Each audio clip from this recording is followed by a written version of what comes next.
Praise the Lord. Hallelujah! Amen. Let's pray. Father, Lord God, thank you, Panginoon Lord God, sa ito. Salamat, Panginoon Lord God, at pinaunahan mo na Lord God ang iyong mensahe. Salamat, Panginoon Lord God, give us an open heart and mind, Lord God, to receive your message, Lord God. Let those instruments, Lord God, be at your back, Lord God, and you will be in front of you, Lord God. Sa akin dito, Lord God. In the mighty name of Jesus we pray. Amen. Holiday. We're still here, no? Thank you, Lord. Parang hindi kayo masaya. Thank you, Lord. Thank you, Lord, no? Sa mga nag-holiday at hindi nag-holiday. Pero dahil Wednesday, we are in the service. Amen? Amen! Meron naman papakita ng litrato. Ano nakikita niyo dyan? Airplane. Malaki, maliit? Maliit? Malayo? No? Sa langit? Far away? Next picture. Malaki, maliit? Malaki. Malaki. Kasi? Malapit. Malapit. So the message of God for today, for tonight is, how big do we see our God? Just like what we have seen, the picture of an airplane, I just want to picture out, how big do you see your God in your life? Is it far away, very small, or very big, no? Na closer to you? Amen? Amen. So, we are all in trouble. Meron tayong pinagdadaanan, meron tayong mga trials, no? But most of the time, we don't see God. We don't want to see God in those circumstances. Right? Why? Because ang tingin natin sa sarili natin, we can do these things.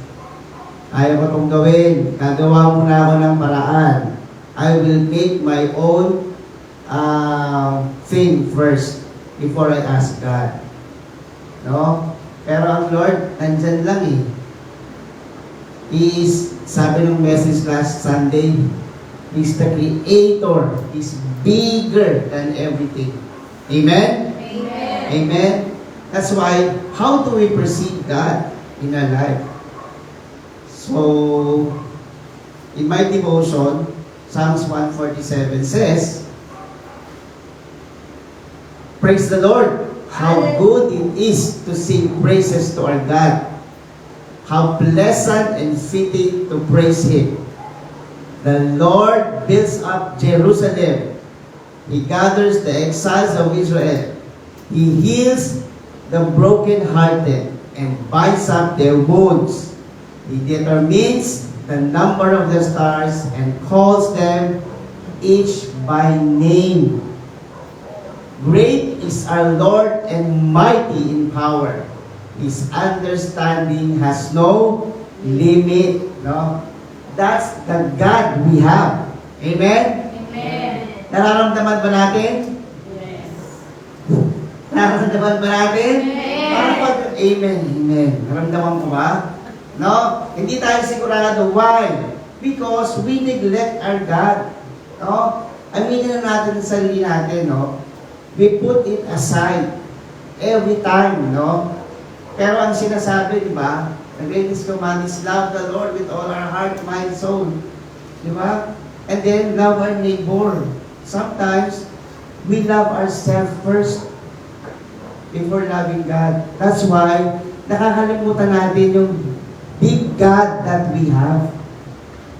Now, while I'm reading this, ito pa lang buong chapter 147 na to. Buong-buo na yung araw ko, no? Next, please. Sabi dito, the more we are closer to our God, the bigger we see His might and power. Amen? Amen. No? The more we can see that our troubles are little. Amen? Amen. Our trials are little. Our problems are little because we have a bigger God. Amen? Amen. So, bakit di natin nakikita? How close are we ba sa ating Panginoon? Are we reading our Bible every day? Are we giving time to our God kahit isang oras man lang sa buhay natin? No?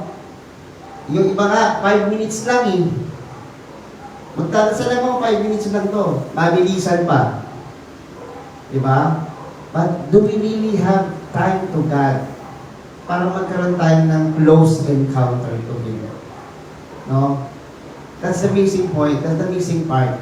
Don't deal with God sa oras na kailangan natin ng Panginoon. No? That's also I'm missing. Sabi ko nga, no, sa devotion.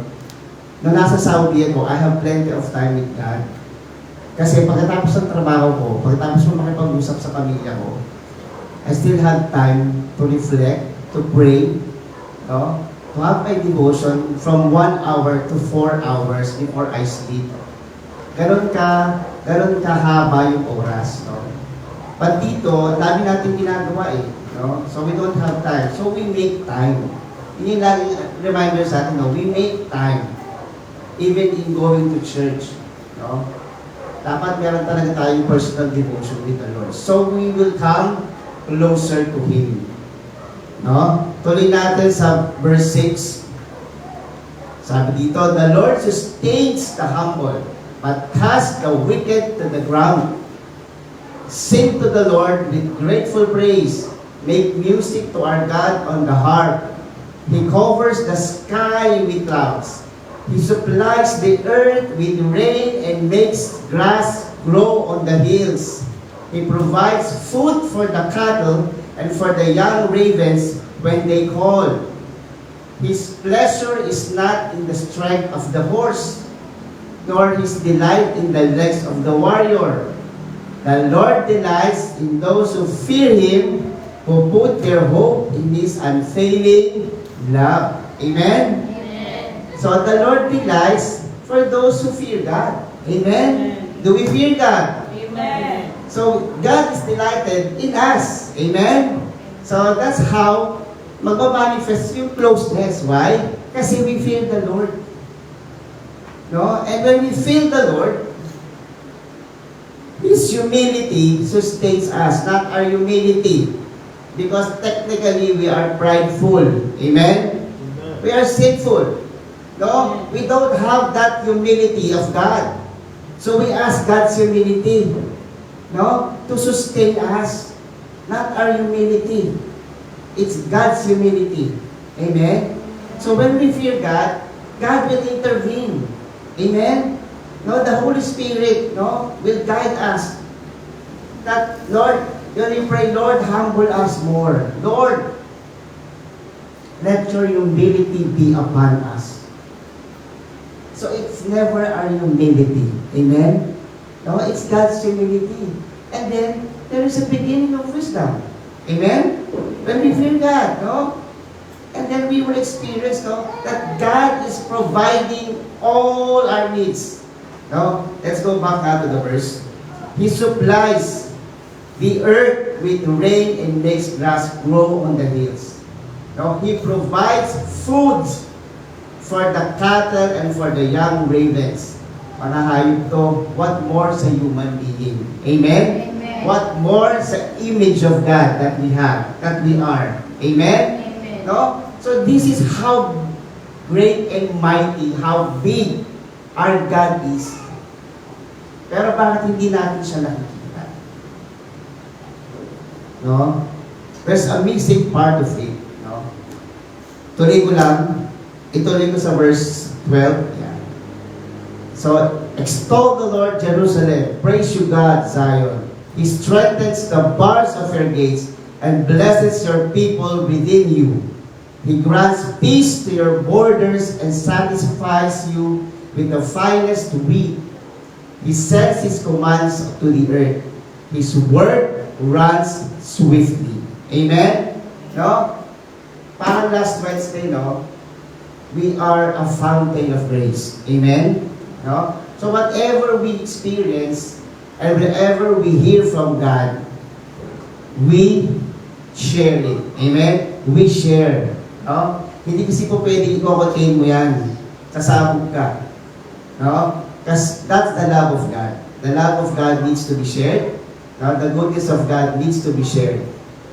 And He alone is to be praised. Amen? Hindi tayo mga instrumento because we are only a vessel of God's goodness. Amen?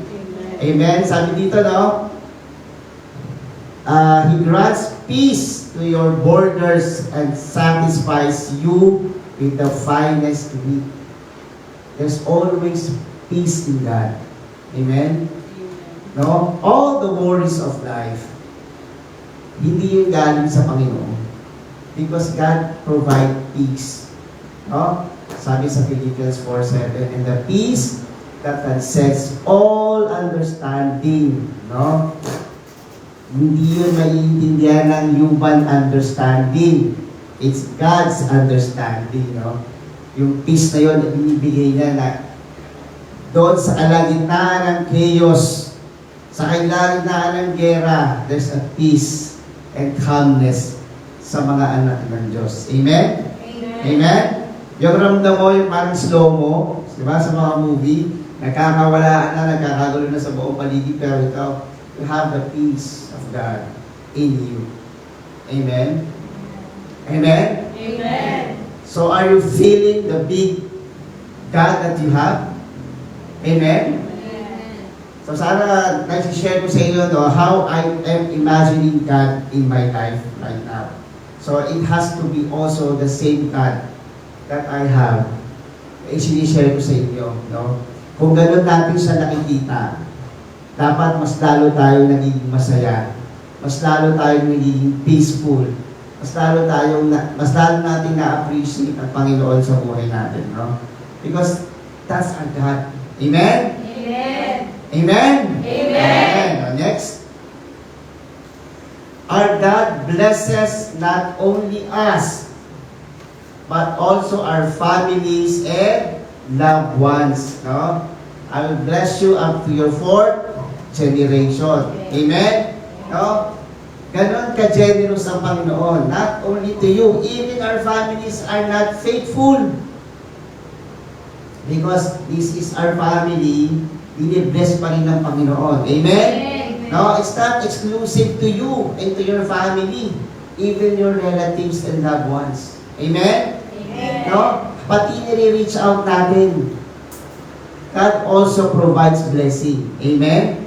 So, ganun ka mapagmahal at ganun kalaki ang pagmamahal talaga ng Panginoon sa ating lahat.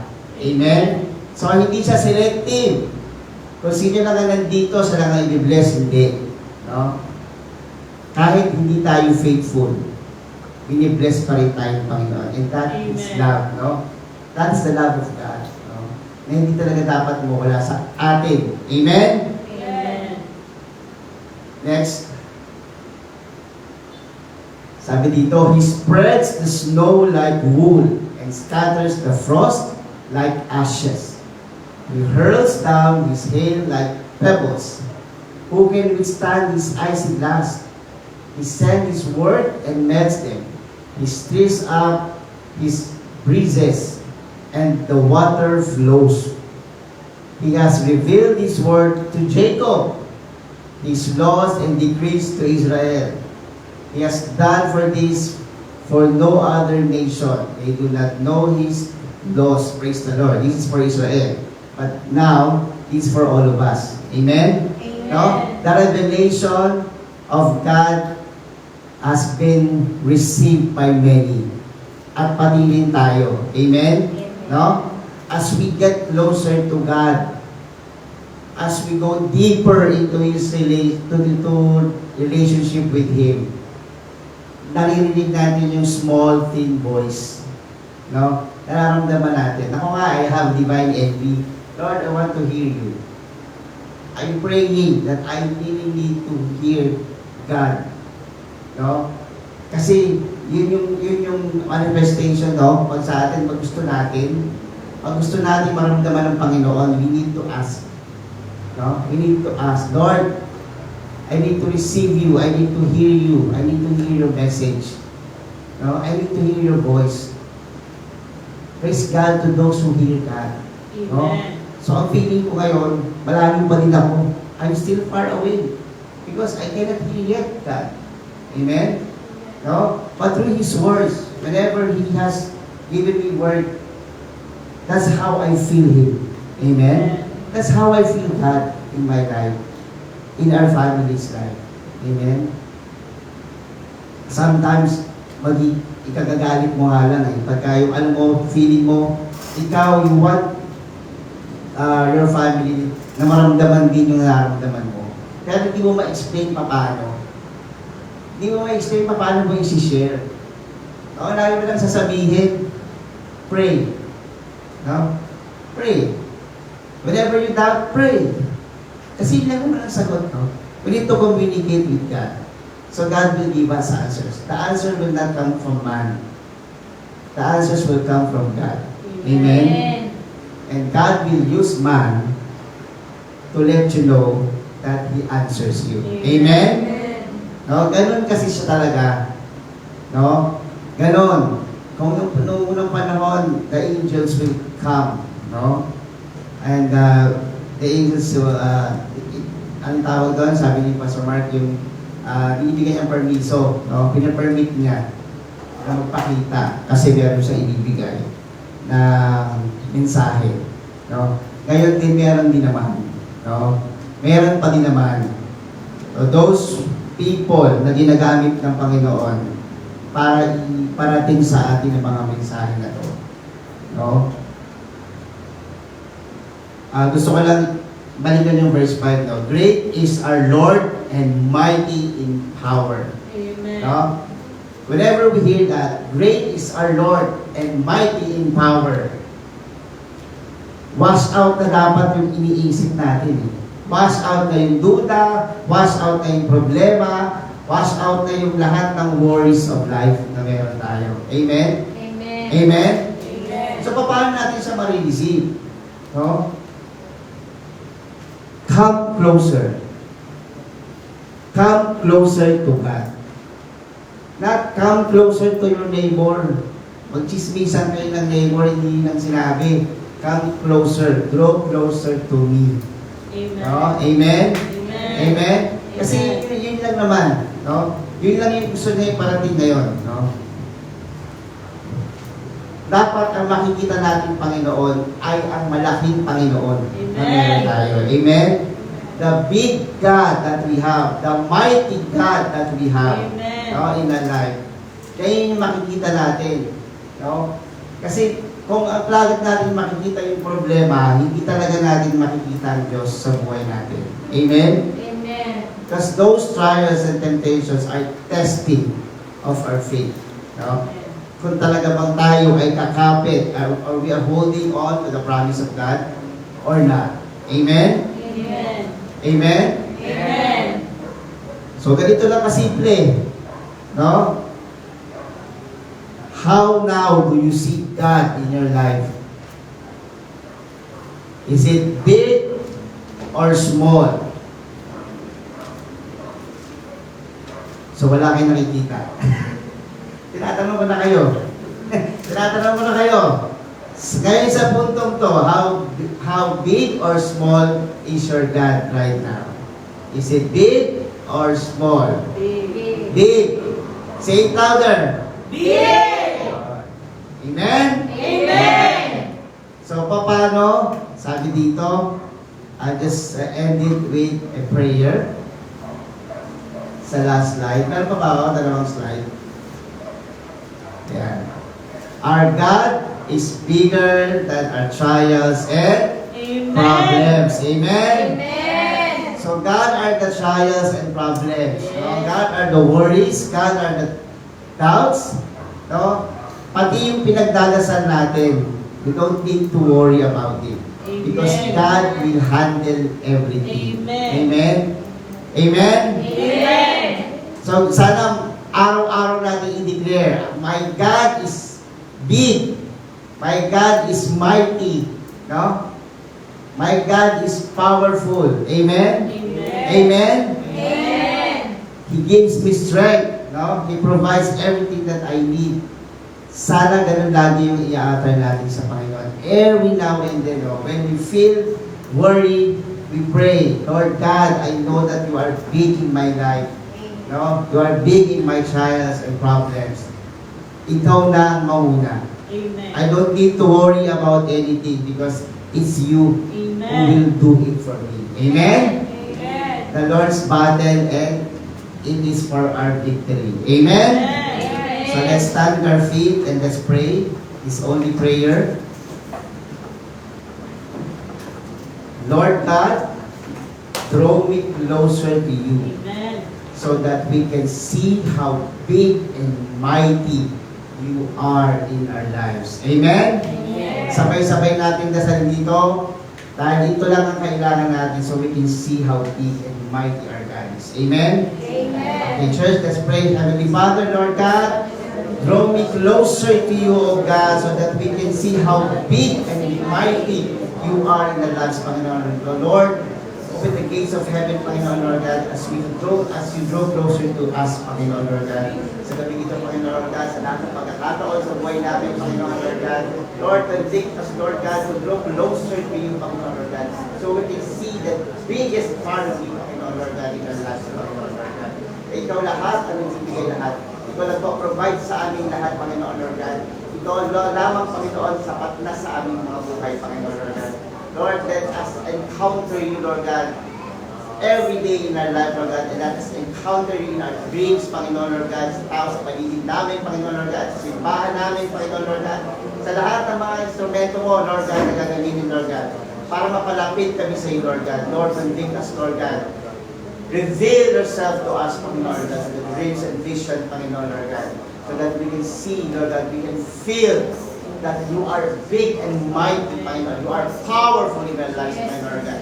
Lord, connect every day in our lives, Lord God, to you, Panginoon. So that we can have you, Panginoon, Yes, in our lives, amen. Lord God.